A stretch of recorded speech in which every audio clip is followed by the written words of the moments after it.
Appreciate them for rocking with me, man. My homie, man, the homie Big B, man, Backstreet shit. I appreciate you for rocking with your girl Cole on this good ass money, man. You gotta let everybody know who the fuck you is, where you're from, and what you got coming. I'm Beestang Bee, man. From Memphis, Tennessee, man. Hey. Stangel got a whole lot of hive shit going on, man. Shit real big, man. This ain't no joke, man. Backstreets with Cole shit. Memphis. For real. I'm talking about for real too. Backstreets to the front streets, yeah, man. Nah, for real. Like a motherfucker, you hear me? Stop it, man. You child in this bitch, man. Yeah, right. I appreciate you for rocking, man. For the people that don't know, how did you get your start in music? Man, I was raised around that shit. You know what I'm saying? Like my dad used to be friends with a lot of singers and stuff like that in the city, like the Barcades and stuff like that. And I done had the Gap Band at my house, Temptations in my house, all kind of folks. You know look at that Gap Band. Y'all see what he just said? All kind of stuff. Y'all see what he just said? So he knows his fucking history, man. Yeah. What about rap-wise? Who you was fucking with? I grew up on the back streets, you know what I'm talking about? On the back street OGs, you know what I'm saying? Like PSK 13, you know what I'm saying? A lot of motherfuckers shit. Don't even know who. Yeah. Man, you went back with that one. Yeah. I grew up on a lot of this shit, and shout out to my homie Point Blank too. I ain't hollered at him in a long time, man. It's your boy M Beezy, aka Beestang Bee, man. Still much love Point Blank, man. Real talk. We done had some real deep conversations, you know what I'm saying? For real. Yeah. Man, while we here, man, we gotta talk about it. Was playing in the background. Meet the Ratchets, man. Why the name, man? What's going on? Meet the Ratchets, man. I had this chick off in the studio doing some ratchet shit. Oh, Lord. So that's how the song came about. Okay. That's how it happened. She was doing some ratchet shit. Just doing some ratchet shit. Shout out to the Ratchet girl. Right, shout out to the Ratchet girl. She made a hit.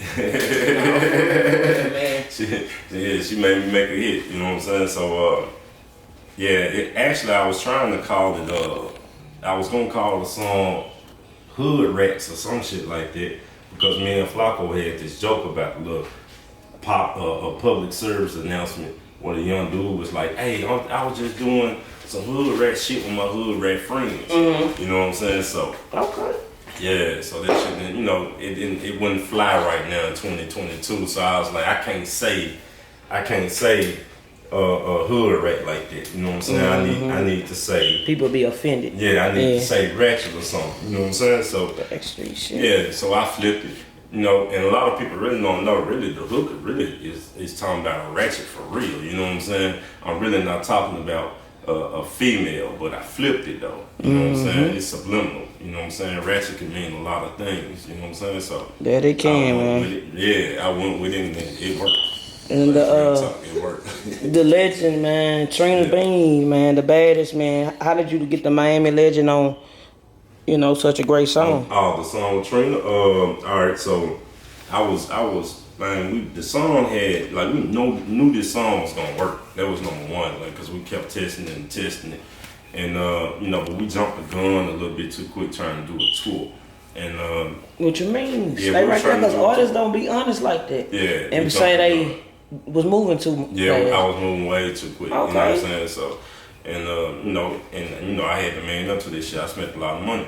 You know what I'm saying? I was starting my own tour and shit, and this shit wasn't going right. It went right in the city now, don't get me wrong. My city showed me love. This shit was wow. You know what I'm talking about?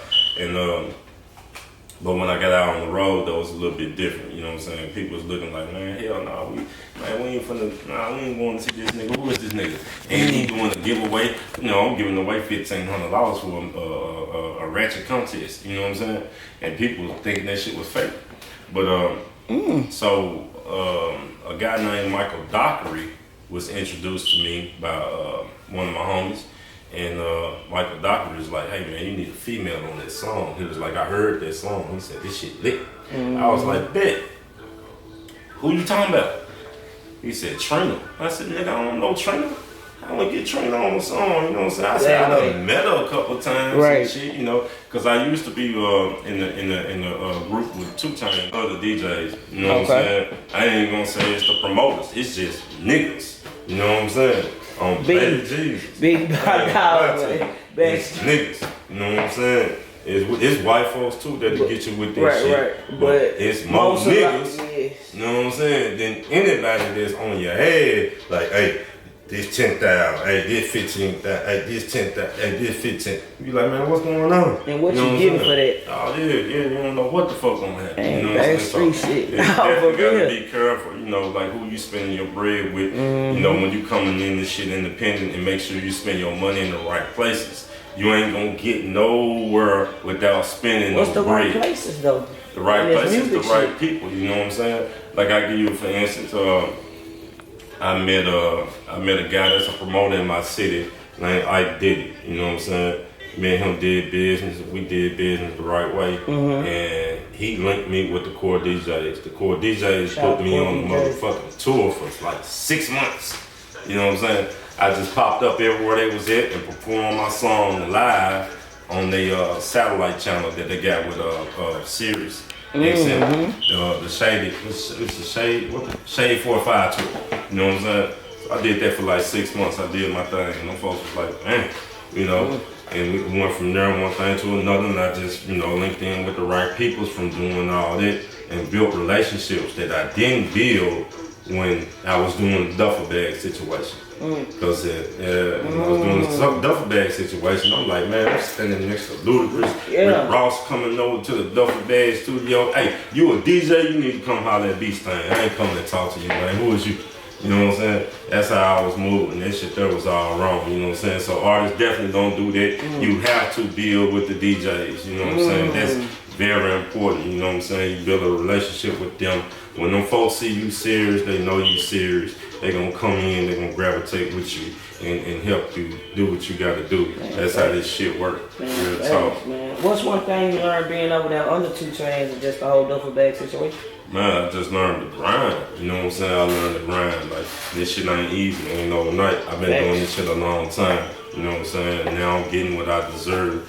And it's paying off for you? Yeah, it's most definitely paying off for me because I'm doing this situation with Empire now. Talk about it. It's like whatever you can share. Yeah, it's just like, you know, I'm doing the boss move. You know what I'm saying? Like I got artists and I want them to be bosses as well. They got their own labels as well. We all getting money. Like for real. Ain't no scam. None of that shit. That's true shit. You know what I'm saying? Like we getting to it. Niggas getting their publishing. Niggas gonna eat around here with the hype. You feel me? That's how we move. Stain. You know what I'm talking about? So we trying to stain the game. I'm not trying to stain the nigga. You hear me? You got some shit, man. Yeah. How has the music changed since you first started rapping? The attention span. You know what I'm saying? So like, you know, I only been back rapping a year and a half. Almost. Yeah. You took a break? Year and a half. Yeah, I had to stop rapping. I stopped rapping and went and did some soul searching. You know what I'm saying? I walked away from Duffel Bag. And this right before 2 Chainz blew up too. He was still a titty boy. He was making a transition. You know, and soul searching. Yeah, my brother was doing this thing, and I was like, man, I gotta go get this bag because I got kids. Right. You know what I'm saying? Dope. So my kids had to come first. So I did my thing. I started the business and made a lot of money from it. Talk about entrepreneurship. I know you heavy into that shit. You got the juice, man. We're gonna get into it a little bit. I forgot all about that. I got so much shit going on. Yeah, exactly. I got the exotic pop for sure. I own an 18-wheeler repair service. You know what I'm saying? And 18-wheelers as well. You know what I'm saying? So like, once I learned that game, I elevated it and I stepped back from it. Then not a trucking service, but an 18-wheeler repair service. Yeah, man, that's the biggest thing going because you know that shit recession proof too. So you gotta look at it like the world will stop spinning if motherfucking 18-wheelers ain't on the road. I'm giving y'all free game, man. You hear me? If 18-wheelers ain't on the motherfucking road, yeah, I heard them. The world will stop spinning. So this shit right here is recession proof. I guarantee you that shit. You know what I'm saying? I'm living proof of it. So when I started this shit, I was able to buy properties and stuff like that around the city. You know what I'm saying? Yeah, that's dope, bro. I bought properties around the city and shit like that. And then that's when I started back rapping. I sat down and I was like, you know what? I hired enough people to do what they need to do with my whole company. You know what I'm saying? I got a 25,000 square foot shop in Memphis, Tennessee. Oh yeah, when I come down there, we gonna do a tour, bro. Yeah. That's dope as fuck, man. I love it. Oh, I And that's appreciate you. Yeah, that's my Thank exotic you. pop right here too. Thank you know what I'm you, saying? Yeah, they about to upload it to Backstreet exoticpop.com too real soon. This shit. Stangle, man. Number juices, you hear me? That's Stangle. juice, you hear me? So if y'all some Big Stan. I don't promote extracurricular activities, but you sip on act anything.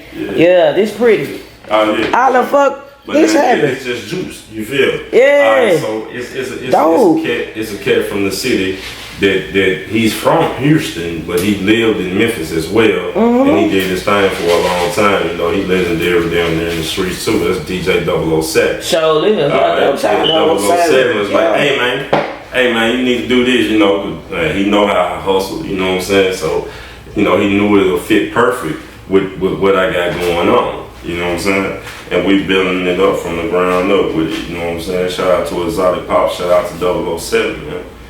Yeah. So I went down there, tasted the shit, did my thing, signed the contract, and bam, there you go.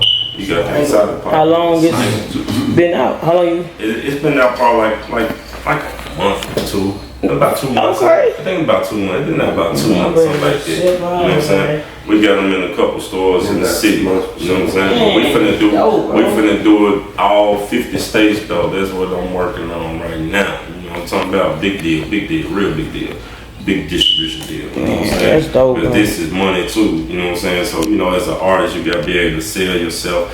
You know, this shit to me is just like a pound. You know, I'm gonna be honest, we're in the back streets right now. You feel? So, Stop it. shit. Nah, for real, you for gotta real. treat your song like it's a pound. You gotta treat anything you doing to brand yourself like it's a piece of work or something that you gotta sell to get out here and get some bread. You know what I'm saying? Because it's more than you can get off this shit than just selling a song. You know what I'm saying? So that's what I'm doing. I got a Beestang edibles too. You know what I'm saying? Okay. They gonna sting your ass for real. Sit you down. Yeah, they gonna shit down. Sit you down, okay.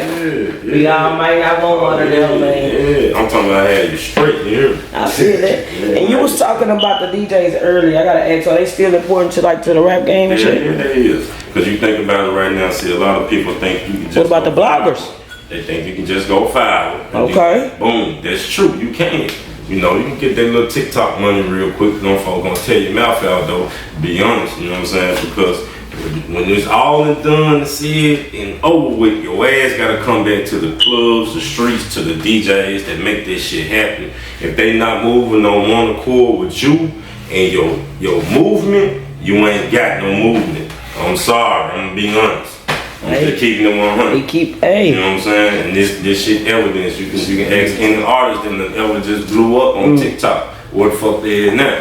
You know what I'm saying? That shit happened real quick and then they gone. You know what I'm saying? And me gonna be in it for a long haul. I got hit after hit after hit after motherfucking hit. You know what I'm saying? Exactly. How long you been taking this?